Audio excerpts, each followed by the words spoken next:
hope you're doing well. Wanted to do a video today for those of you who either are thinking about getting into expediting or have already decided to get into expediting but haven't gotten on a truck yet and are kind of wondering what it's going to be like. Back when Jason approached the idea of us doing this 3 years ago, I was skeptical. I didn't know what it was. He had told me what it was, but honestly, I had no clue what it was.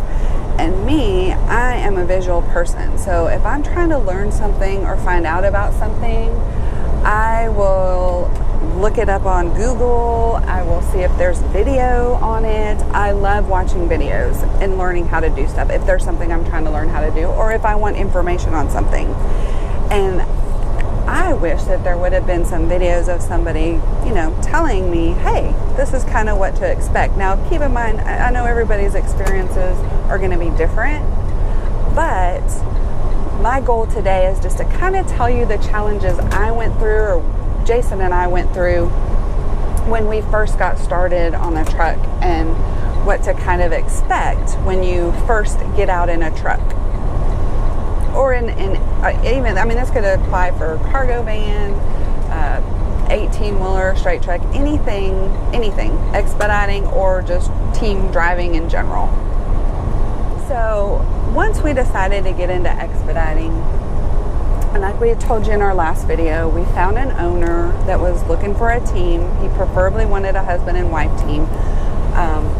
Not everybody that teams are husband and wife. There's brothers that team, there's fathers and sons, there's sisters and brothers, sisters, there's all ranges. And then there's people that team with other people they've never met before until they started driving in a truck. So one of the first challenges that we had when we got on the truck was what I expected and what it was two totally different things. Of course, we had seen pictures of the truck we were getting. I guess what I was under the impression is it was kind of going to be like a paid vacation, and in reality it is. But you've got to get over the first challenges of being on a truck, especially if you've never been on a truck before, or lived in a tiny home, because that's basically what you're doing. You're really living in a tiny home. So one of the first challenges we had was getting along living in a tiny space. Now, Jason and I are the best of friends. We get along so well, and we always have. Now, keep in mind, we had already been together 7 years before we started doing this. So, we know each other's ins and outs, our quirkinesses, our, likes, dislikes, bad habits, everything. But when you are living with somebody on a truck, you got to keep in mind now, you're living in a 10 by 10 box with somebody 24/7, 7 days a week for however long you decide to stay out on the road. There's going to be issues sometimes that you've got to work through. Now, if you cannot stand being around your spouse now, I don't know that you're going to be able to do that on a truck. There was times, there was one particular time I was ready to get off the truck, honestly, just because we were both, going at each other, and it was just a combination of things that had happened, and it just escalated. But, when you're married, you work through your problems on a truck just like if you were in a home. So we did, and everything turned out fine. But that's the first challenge that you've got to get over. So when you're team driving, a lot of times one of you will be driving while the other one is sleeping. Just like now, I'm driving while Jason's sleeping. He drove until we did our pickup yesterday afternoon. He drove until about 1:30 this morning. I got up to take over and start my shift to drive to get us the rest of the way to for our delivery this morning. So keep in mind, you're not always going to be up at the same time or are going to be able to be up riding together at the same time. That was one of the biggest misconceptions I think I had, is I thought, oh yeah, sure, you know, we're going to get out on a truck and we're going to be hooting and hollering it up, you know, all day and on the drives to and from the deliveries, and you know, it's going to be great. We'll be sleeping at the same time, and yeah, that does not happen. Now, it does happen sometimes, don't get me wrong. You will have runs that you're able to do that, or if, you know, there's a day or two you're waiting for a load, that, you know, that happens. But more times than not, one of you will be sleeping and one of you will be driving. And that can be a big challenge when you're not used to trying to sleep in a moving truck. A lot of these sleepers have some really comfortable beds and make it a little easier to sleep in and tolerate going down the road, but you've also got to figure, if you're going through a city or traffic, you know, that's stop and go. Every time that truck stops and goes, it's moving and it's jolting you in the bed. So that's a challenge. Any bumps that you go over, you know, you're bouncing back there in the sleeper. That's a challenge.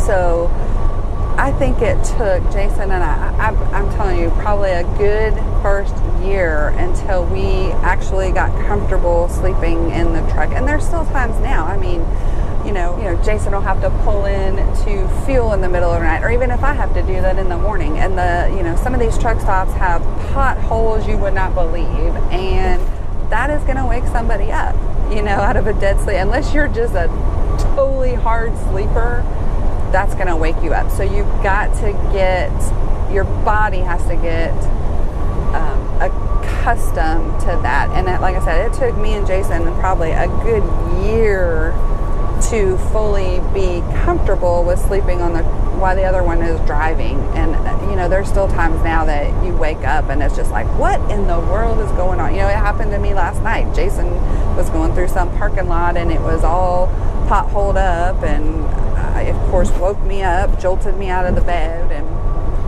But that's just something, again, to be prepared for when you get on a truck or cargo van, or when you get out here in expediting.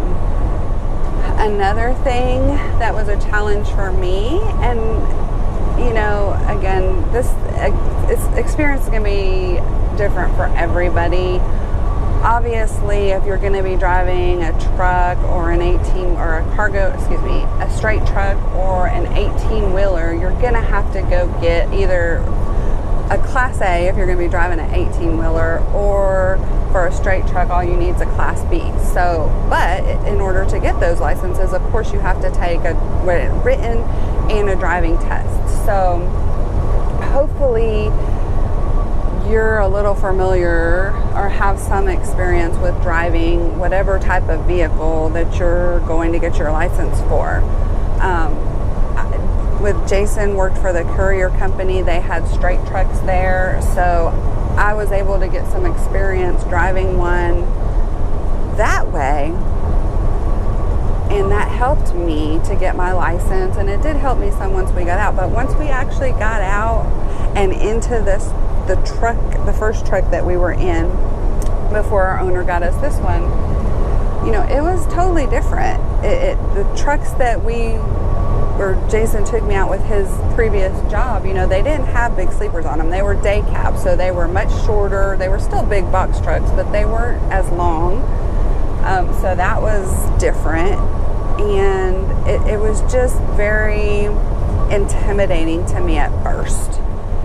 It took me a little while to get used to driving. You know, driving in a straight line on a highway was great. You know, the brakes and pedals react a lot differently than a car. Backing is a lot different, and especially back in an 18-wheeler, that's really different. But even a straight truck, you know, you've got to learn to use your mirrors. I mean, it's just very, very different. So be prepared for that. And you know, I can remember the first time I went through a toll booth in Ohio, once we got in the truck, I was freaking out because I could not judge the distance. You know, I had to get a ticket at the toll booth. My mirrors are, you know, they stick out way more than my car did. So, you know, I was just kind of freaking out. And, you know, after I calmed down and took a couple deep breaths, and after Jason came up and was like, what's going on? I calmed down and it was fine, but just be prepared. It is different. And, you know, if you put your mind to it, you can do it. Just like with the backing, you know, backing up. For the longest, I had to have Jason help me with that because it was very scary, especially if you're backing in between two tight trailers, or two tight 18-wheelers or other trucks, you know, that it takes a little bit to get used to. And once you do, you know, because you've got to judge how far you've got to go up to make the turn to back, and that took a little while. I would say a good first 6 months before I really got comfortable with backing the truck without Jason kind of spotting me a little bit to help me. But, you know, I mean, there's still times now, depending on the situation, I may ask for his help just for some guidance. But, you know, think of it like this. The more you do these things, the easier it's going to get, and the more experience you get doing it, before long you'll be a pro and it won't affect you. Another thing, when you get out on the road, you know, the truck we had before this one, it was a little different sleeper setup. It had a shower toilet combo in it, so you could have taken a shower in there. We never did, just because it was a little tight and it would have probably used up the whole thing of water that was the water container. I don't even know how much it was, 5-10 gallons, something like that. But you gotta think, showering. You are gonna be showering in truck stops, and a lot of these truck stops have very nice showers, but you're not showering in your home, you're showering in a truck stop. Now you get your own, of course, shower that has usually a shower, toilet, sink. That's not the issue, but that's one thing to keep in mind. You're going to be showering, you need to have a shower bag, and you need to take your stuff in with you to shower. So if you've never showered in a truck stop before, it can be a little different, but again, most of them are great. There are some that aren't. Another issue I had when we first got in the truck, and I still have to this day sometimes, is what do I bring on the truck? What do you take with you on the truck? Well, think of it like this. You're going to be living on that truck, so you want to bring everything that makes you comfortable. You know, your clothes, your toiletries, obviously, laptops, iPads, all your chargers for your electronic devices. You want to bring all of those things, all the comforts of home. Now, keep in mind, you are in a downsized area, so you don't have a lot of space to bring everything in the kitchen sink. I mean, there's still, to this day, I still struggle with when we go home, I usually take everything out of the truck and then I'll re-bring stuff out, because there's stuff I bring out we don't use, so I'll leave that at home the next time. That's just kind of a trial and error thing, and you know, you'll get used to what you want to bring, what you don't want to bring, and things like that. Another thing to keep in mind when bringing clothes out on the road with you is, US 27. Sorry, you'll hear my GPS going off every so often, is how often will you be making it home? You know, Jason and I try to stay out between 2 and 3 months at a time before we go home. And then when we go home between a week to 2 weeks. There's some people that they stay out 3 weeks and they go home. There's some people that stay out a month and a half and go home. So you've got to think about that, and about the space that you're going to have to store stuff. Now, there are laundry facilities at most truck stops, so you can do laundry there. It's not like you're going to have a freaking 2 months worth of dirty clothes and piling up in your truck or cargo van or tractor. you can stop and take your clothes into the truck stops and do laundry there, which is a write-off, which I'm going to do a video that kind of gives you some guidelines of what you can write off too later on. That's just one thing I'm always brainstorming of things that we can do videos on to help y'all out with. But yeah, keep that in mind. You can stop and do laundry, and you can even stop at some laundromats. There's some laundromats, we've done that before, as long as they have parking accommodations that you can park your truck, then go for it. Go do it at the laundromat. You know, luckily for me, Jason had already been doing hot shot deliveries, and he knew about showering at the truck stops, and we had actually done that a couple times when I had went on with him on some runs when he was working at the local courier company in Dallas. So I kind of already knew about that, but it is different, you know, when you're not in your own home, using your own facilities and things like that. But there are amenities for truck drivers, so it's just a different lifestyle to get used to. That's all. It's challenging at first for some. Others, they get right into the expediting and have no problems at all. So again, I just wanted to kind of give you a little bit of challenges that we had at the beginning, and maybe kind of tell you a little bit about what to expect when you get out on the road. If there's particular questions that y'all want to ask, leave them down in the comments below. You can email us. You can find us on Facebook, even Instagram if you want. Send me a message. I'll be happy to answer any questions if you have direct questions. Maybe there's some of you guys that are getting out, or even are already out as solos, wanting to try to get your wife out on the road with you. They might have some questions. We're more than happy to help. That's why we want to do a lot of these videos, is to help y'all.